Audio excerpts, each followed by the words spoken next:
Don't you want to try the coffee I made especially for you, honey? My husband James asked with an odd smile that didn't quite reach his eyes.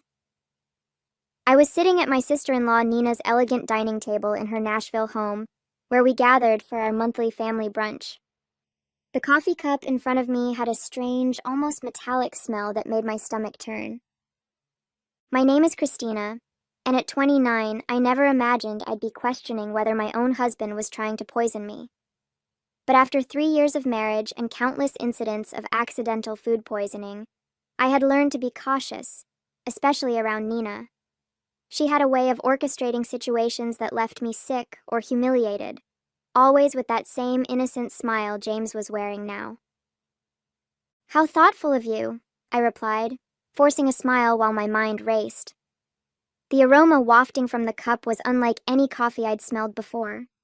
It reminded me of the time last month when I'd ended up in urgent care after drinking tea at Nina's house.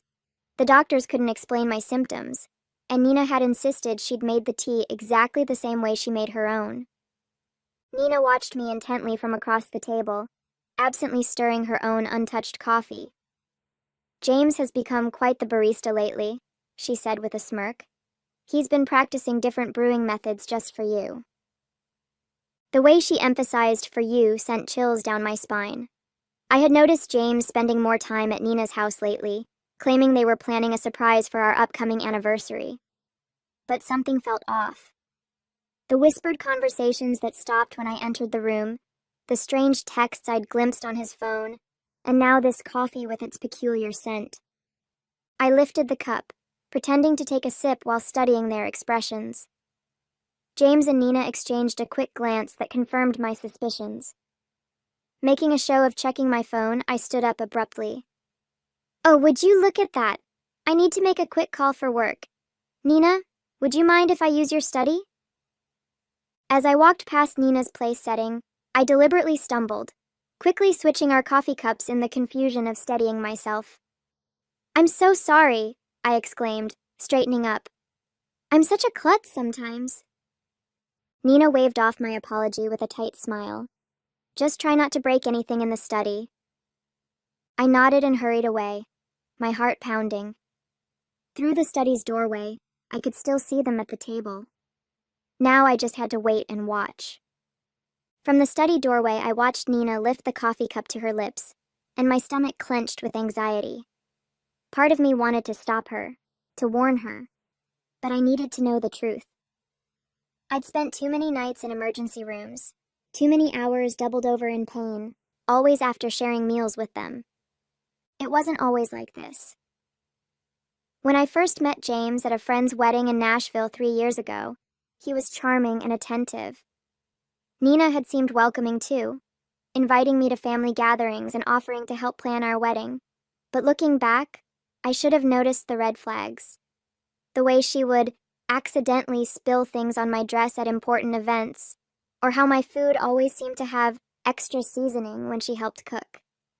The incident started small, an upset stomach here, a mild allergic reaction there. James always had an excuse ready. Maybe it was something you ate earlier, or you must be coming down with something. But the pattern was becoming clear. The worst was 2 months ago, when I ended up hospitalized after eating breakfast at their house. The doctors found traces of something in my system they couldn't identify, but James convinced everyone I must have taken some expired medication. I gripped the door frame, watching as Nina took another sip of the coffee. James was typing on his phone, seemingly unconcerned. My own untouched cup sat cold on the table where I'd left it. The metallic smell still lingered in my nose, making me shudder. A slight tremor in Nina's hand caught my attention. She set down the cup, her face suddenly pale. "James," she said, her voice shaking, "something's wrong." James looked up, his expression changing from confusion to horror as he realized which cup she was drinking from. He jumped up, knocking over his chair. "Nina, what's happening?" Nina's hands were trembling violently now. I feel..." She tried to stand but stumbled, grabbing the edge of the table for support. "James, what did you put in that coffee?" I stepped out of the study, my phone already recording. James was beside Nina now, his face ashen. "That wasn't supposed to be your cup," he whispered. But in the silence of the dining room, his words carried clearly. Nina's eyes widened with realization and fear. "Call an ambulance," she gasped, sliding to the floor. "Please, I can't." I dialed 911 immediately, my hands steady despite the chaos unfolding before me. Nina was on the floor now, her body racked with violent tremors. James knelt beside her, panic written across his face as he realized their plan had backfired spectacularly. "Emergency services? Yes, we need an ambulance at 1542 Maple Grove Drive," I said clearly, keeping my phone recording with my other hand. "My sister-in-law appears to be having a severe reaction to something in her coffee. She's conscious, but experiencing tremors." As I spoke to the dispatcher, Nina's eyes locked onto mine. The usual cold calculation in her gaze was replaced by raw fear. "Christina," she gasped. "You switched. You knew?" "Ma'am, the ambulance is on its way," the dispatcher assured me. "Please stay on the line." James was growing more frantic by the second. "Nina, what's happening? That wasn't supposed to...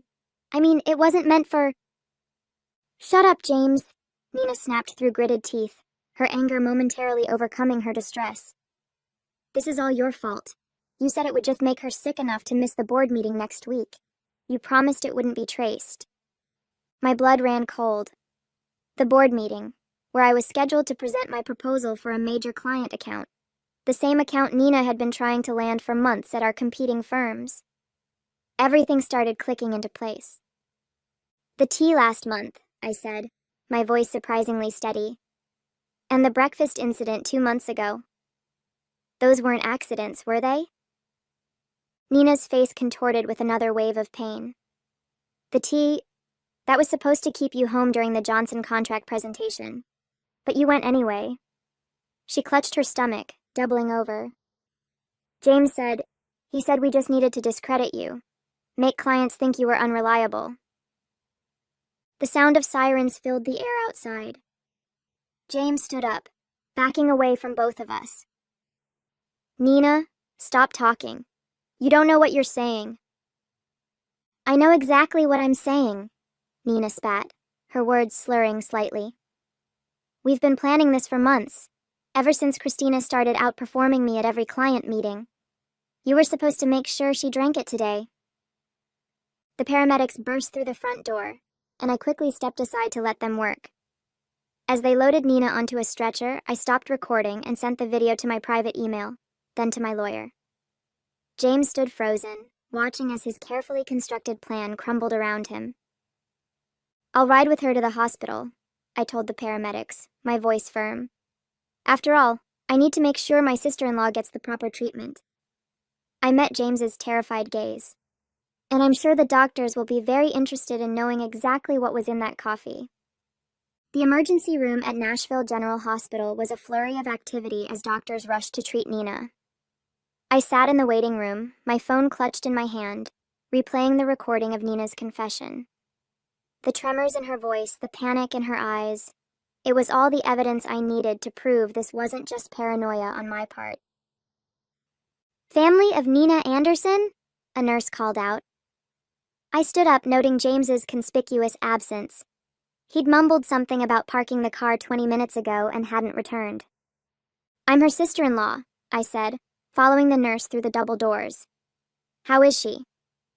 "She's stabilized, but we found concerning levels of toxins in her system." The nurse's expression was grave.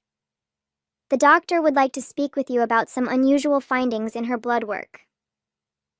Dr. Phillips, a tall woman with graying hair and sharp eyes, was waiting by Nina's room. "Mrs. Bennett, could you tell me exactly what happened before your sister-in-law became ill?" I took a deep breath, pulling out my phone. "I think you should listen to this first." I played the recording from brunch, watching the doctor's expression change from professional concern to alarm. "This is very serious," she said, making notes on her tablet. "The substance we found isn't something that accidentally ends up in coffee. We're looking at deliberate contamination. Just then, James appeared at the end of the hallway, his face pale and sweaty. He'd clearly overheard the doctor's words. "Christina," he started, taking a step toward me. "Let me explain." "Stay back," Dr. Phillips warned, pressing the nurse's call button. "Security to room 412, please." James raised his hands in surrender. "This is all a misunderstanding." Nina was confused. She didn't know what she was saying. "Really?" I pulled up the texts I'd discovered on his phone last week, the ones I'd secretly forwarded to myself. "So these messages between you and Nina about making sure she's out of commission before the Henderson presentation were just friendly conversation." His face drained of color. "You went through my phone?" "After I found the strange pills in your desk drawer? Yes, I did." I turned to Dr. Phillips. "Doctor, I've been hospitalized 3 times in the past 6 months with unexplained symptoms. I'd like to know if they match what you found in Nina's system today." The doctor's eyes narrowed. "We'll need to run some tests to compare. Security will make sure your husband remains available for questioning." 2 security guards appeared, positioning themselves on either side of James. He looked trapped, his carefully constructed facade crumbling. "Nina and I," he stammered. "We were just trying to help you slow down. You were working too hard, taking all the big clients. Nina said if we could just make you take some time off." "By poisoning me?" My voice was steady, even as my hands shook with rage. "How long have you been doing this? Was it you who tampered with my food at the Christmas party, too?" James's silence was all the answer I needed. Behind him, I could see Nina's room, where she lay connected to various monitors. Her earlier bravado was gone, replaced by the fear of someone who knew their schemes had finally caught up with them. "Detective Mendoza is on her way," Dr. Phillips said quietly. "She'll want to take statements from everyone involved." I nodded, feeling a strange sense of calm. The truth was finally coming out, and there was no going back. Detective Mendoza arrived within the hour, her presence commanding attention in the sterile hospital corridor. She was a seasoned investigator who specialized in domestic abuse cases, and she listened intently as I played the recording from brunch and showed her the text messages. "Mrs. Bennett," she said, reviewing her notes, "you mentioned previous hospitalizations. Can you tell me more about those incidents?" I pulled out my phone again, opening a document I'd been quietly maintaining for months. "The first time was in February after a dinner at Nina's house. I had severe stomach pains and dizziness. The second was in April, the tea incident, and then in June after breakfast with them." My voice remained steady as I continued. "Each time, the symptoms were similar but just different enough that the doctors couldn't pinpoint a cause." The detective's eyes narrowed as she looked at my detailed log of dates, symptoms, and circumstances. "And you've been keeping records?" "Ever since I noticed the pattern." I hesitated before pulling out another phone from my purse. I also started carrying a backup phone with a different number. I used it to record conversations when I was around them. I have several where Nina and James discuss their plans, though they're careful not to be explicit. In one of the recordings, Nina's voice came through clearly. "The Henderson account is worth millions, James. We can't let her ruin everything we've worked for. Just stick to the plan. A few days of illness should be enough." James's response was equally damning. "I've got something stronger this time. She won't make it to the presentation." Detective Mendoza's expression hardened as she listened. Through the window of Nina's room, I could see my sister-in-law was now awake, looking significantly less confident than she had at brunch. "The hospital is running toxicology screens," the detective informed me. "Dr. Phillips has already identified several substances that don't occur naturally. We'll need samples from your home as well." A commotion down the hall caught our attention. James was arguing with the security guards, his voice rising in desperation. "I need to speak with my wife," he shouted. "Christina, please, you don't understand. We were trying to protect you." Detective Mendoza stepped between us. "Mr. Bennett, you're not helping your case. We've already found evidence of premeditated..." "Premeditated?" James laughed. a hollow sound that echoed through the corridor. We were just trying to slow her down. She was working herself to death, taking all the major accounts. Nina said if we could just make her take some time off. By poisoning her! Detective Mendoza's voice was sharp. That's not protection, Mr. Bennett. That's attempted murder. The color drained from James's face. Murder? No, that's not... We never meant to... Then what exactly did you mean to do?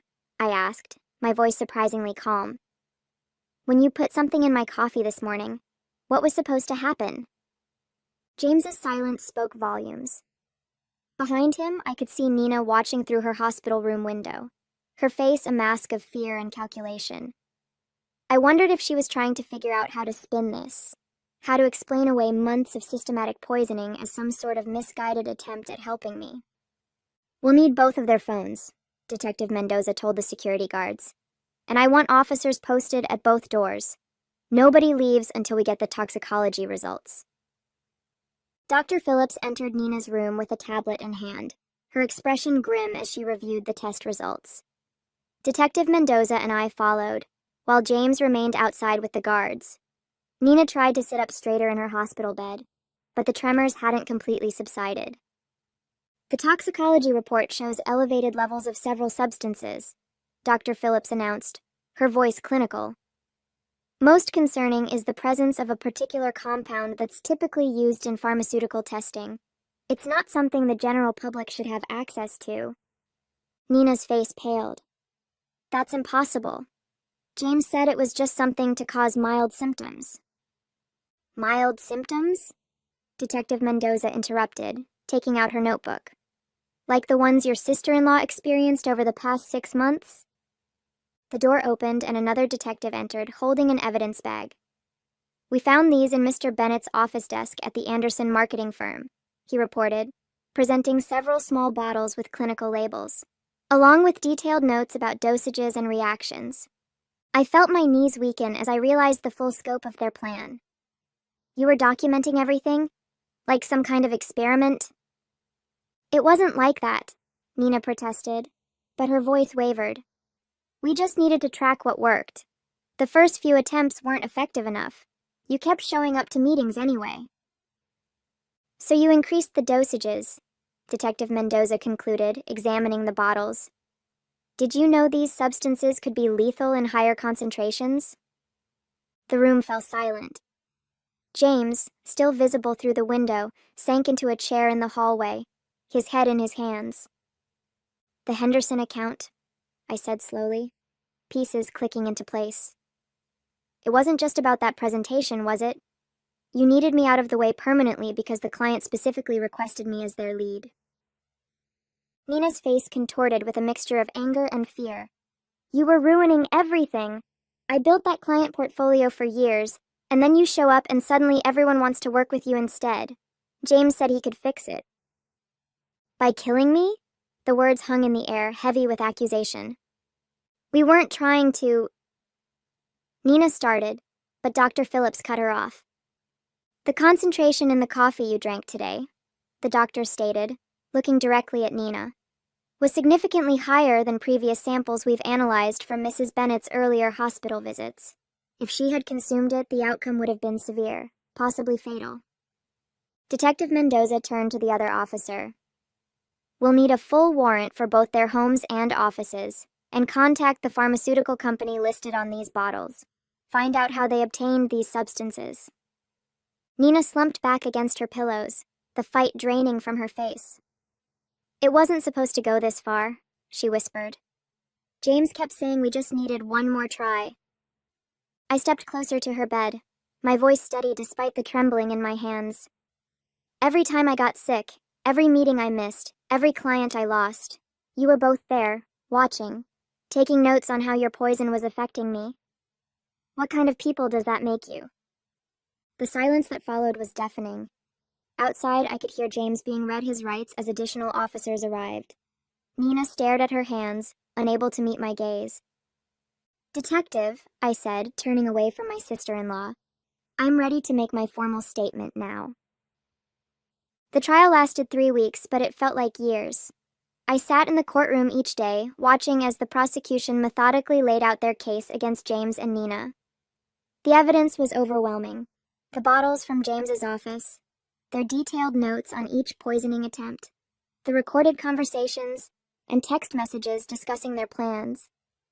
What struck me most was their demeanor throughout the proceedings.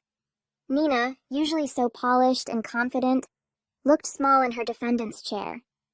James couldn't even look at me, keeping his eyes fixed on the floor as expert witnesses detailed the potentially lethal effects of the substances they'd been using. Dr. Phillips's testimony was particularly damning.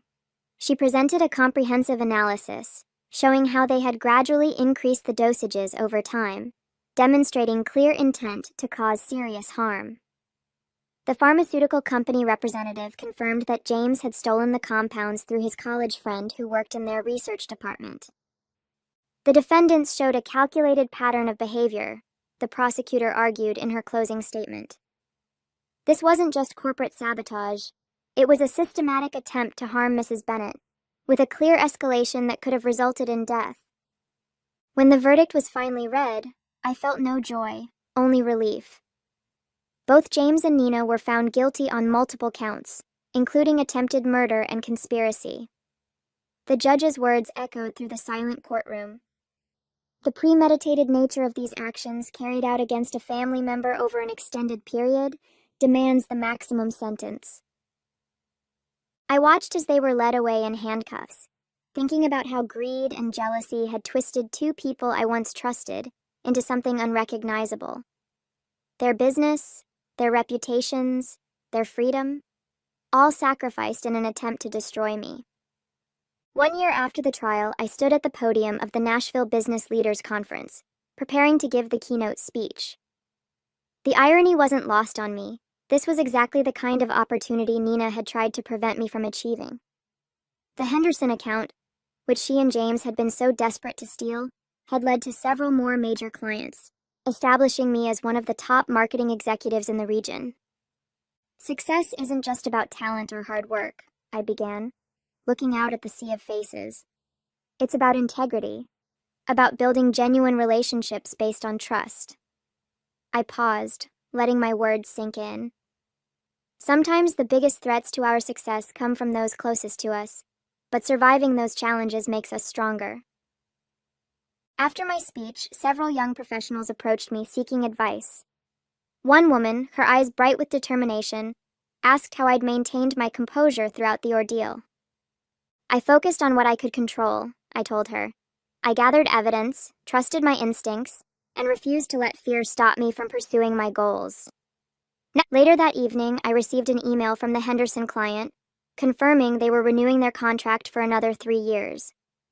I smiled, thinking about how differently things might have turned out if I hadn't trusted my instincts that day at brunch. The local paper had run a small article that morning about Nina and James beginning their prison sentences. I didn't read it. Instead, I focused on the proposal for my newest client project, knowing that the best revenge wasn't about getting even. It was about moving forward and succeeding despite those who tried to hold you back.